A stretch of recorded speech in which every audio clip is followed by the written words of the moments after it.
On this 16th day of May 2025, we do appreciate your company on the Uganda Catholic Television. Welcome. I am Sunday Gloria Abwatch with Uctv News this evening. Now, as part of the 10th anniversary commemoration of Laudato Si, the Kampala Archdiocese, in collaboration with multiple key partners, has intensified efforts to implement the encyclical's directives by instituting stringent guidelines for adherence during subsequent gatherings, during which non-compliant individuals will face severe penalties. Today's commemorative event was preceded by the celebration of the Eucharistic Mass at the Munyonyo Martyrs Catholic Shrine, led by the Archbishop of Kampala, His Grace Paul Samugerere, who underscored the sanctity of continued procreation, condemned abortion, and advocated for harmonious coexistence with nature. And this Mass, as we remember, 10 years of Laudato Si, let us also remember Pope Francis. But encouraging having children is important, that you be open to life. Be open to life.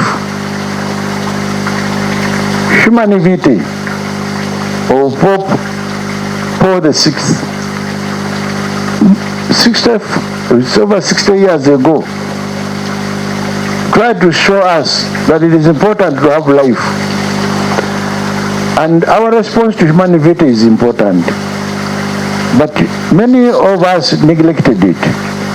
And now we see the consequences. The numbers of children are going down. Some of our friends, sisters and brothers in Europe, the young people are not there anymore. There are very few. So, and they are worried that who is going to do the work when they grow old. And they will grow old because the health system is better, much, much better.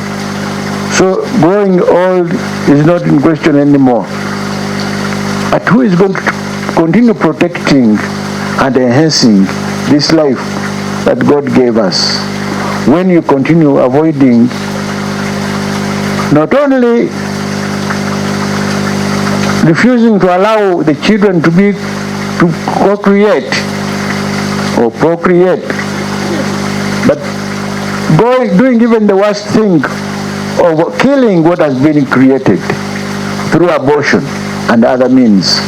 So one of the things that we resolved was that in all our meetings and gatherings as a consortium of these 17 organizations, that we shall never again use plastic bottles that we use to get water. That each member must have a water bottle, so that we draw water from the water dispensers. That's why we came with our water dispenser, and we said a member who violates this will be punished by paying a fine of 20,000 shillings. We have also resolved to work together, because we have seen that each organization has a way that it approaches care for the environment. So this working together is going to enrich our initiatives, our programs, so that we are able to have a wider influence in society. My appeal is, let each person, let each family, let each institution have an initiative or develop an initiative or a practice that will bring some sense in the care for our common home. We are appealing to our church, we are appealing to people of goodwill and people of faith to, one, go back and reflect on Genesis, where God gave us dominion over the earth and called us to be stewards of our common home, and realize that dominion did not mean that we can destroy the planet, but rather it was a call for discipline, to be caring towards our environment. Dominion was not to bring destruction, but rather a way to be able to take care of our environment for ourselves and for future generations. We have realized that awareness is the best way to fight this current trend of climate change we are facing in Uganda currently and other different parts of the world. So we advise you to create awareness in your schools, in your areas, and also villages where you come from. Not forgetting that this year we are pilgrims of Green Hope. Creation is our sister, creation is our home, and creation is our mother.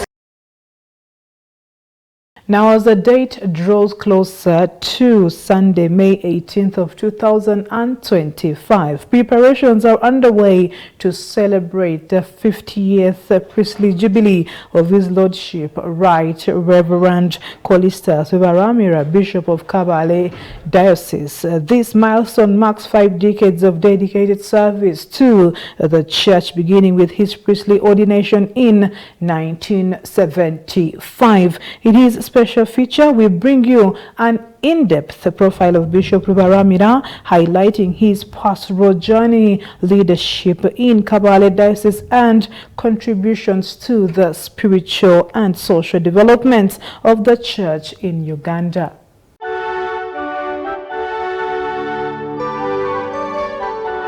The Roman Catholic Diocese of Kabale is located in the city of Kabale in the ecclesiastical province of Mbara in Uganda. The Bishop of Kabale Diocese, Right Reverend Kolistas Rubaramira, was appointed by Pope John Paul II on the March of 8th in 2003. He is the 4th Bishop of Kabale Diocese, following Bishops Gavasius Nkalanga, Barnabas Halimana, and Robert Mary Gay. Bishop Rubaramira was born on the 8th of February in 1955 at Rubira Chanamira village in Kabale district in the western region of Uganda. This lies in Rushoroza parish in the Diocese of Kabale, a diocese of Metropolitan Ecclesiastical Province of Mbarara. His parents are Cipriano Kwinjira and Sefroza Bamusibani. He is the second born in a family of 10 siblings, 6 brothers and 3 sisters. He attended St. Francis Chanamira Primary School for his primary education and St. Paul Seminary Mutolere for his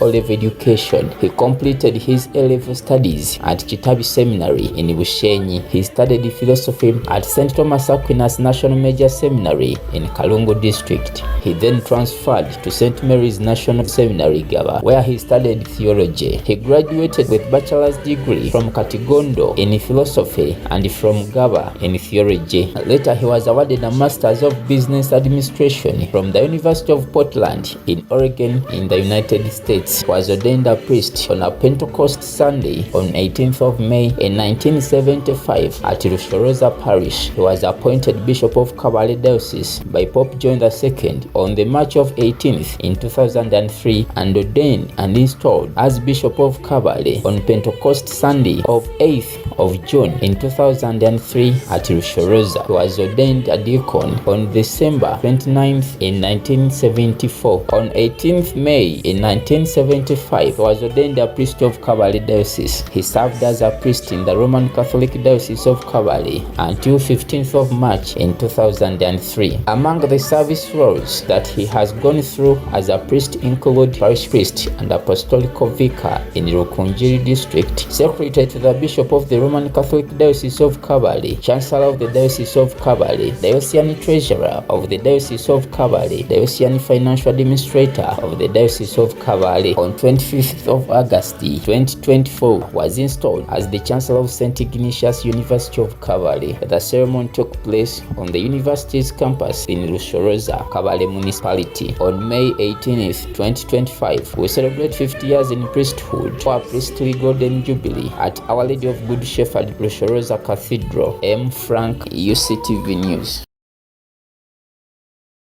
Thank you very much for watching UCTV News. We are going to take a break. Stay tuned for our matter of the day comes up next.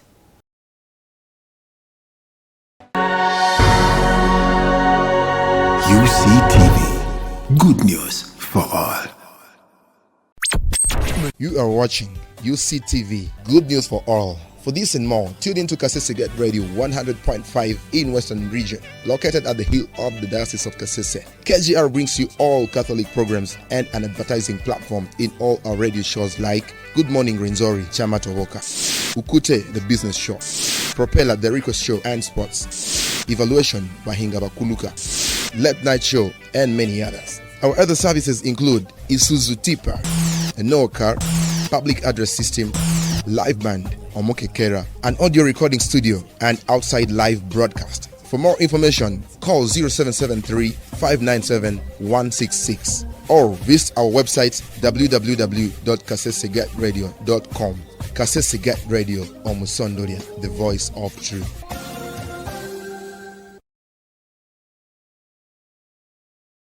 Welcome back. You're watching UCTV News with me, Sanjay Gloria Abosh. Now, on our Uganda Martyrs feature, we bring you a story about St. Gonzaga Gonza, the patron of prisoners, travelers, the ill-treated, and those in trouble.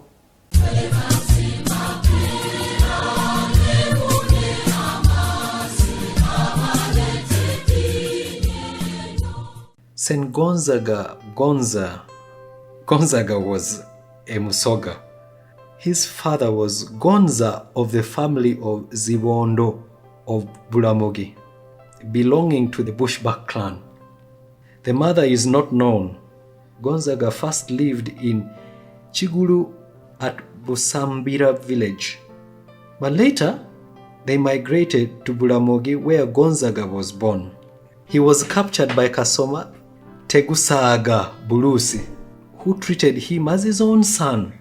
Gonzaga behaved very well. He was obedient, trustworthy, intelligent, and hardworking. When King Mutesa I wanted good boys for his service, Tegusaga selected Gonzaga from among his children for the job at the age of 12. The boy worked in the private section of the enclosure under Joseph Mukasabali Kudembe, who soon converted him to Catholicism. Gonzaga was a zealous and pious Catholic. Now, one of the princesses fell in love with Namulabira, who was a friend to Gonzaga, but he refused. In revenge, the princess falsely accused him of falling in love with Nancha, one of the king's wives. Gonzaga and Nancha were severely punished and Namulabira put into prison. Gonzaga begged Mabuzi, the prison manager, to release Namulabira. To resume his imprisonment, Gonzaga offered to go back home and prepare food for all the prisoners, for the food given to the prisoners was little and not well prepared. Gonzaga was arrested at Munyonyo Palace and spent the night at Mengo Palace in chains. The executioners failed to remove them, but Gonzaga was determined to drag the chains fastened to his bleeding legs to Namugongo. On the way, he collapsed at Lubawo Junction and was speared to death by Mukajanga, the chief executioner. On Thursday noon, 27th of May, 1886, at the age 24. Gonzaga is the patron of prisoners, travelers, ill-treated, and those in trouble.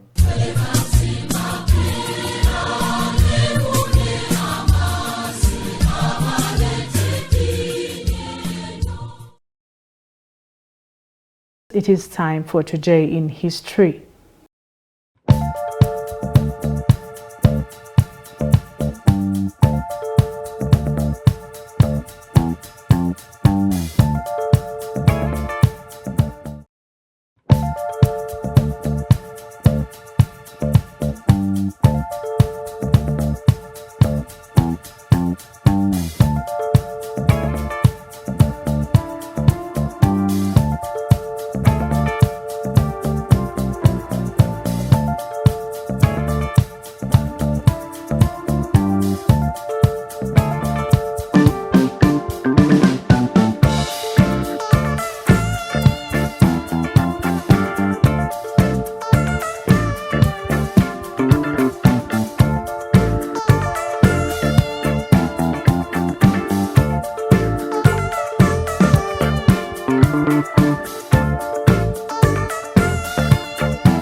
That's it from the Friday edition of UCTV News. My name is Sunday Gloria Aboch, and I wish you the very best of the weekend.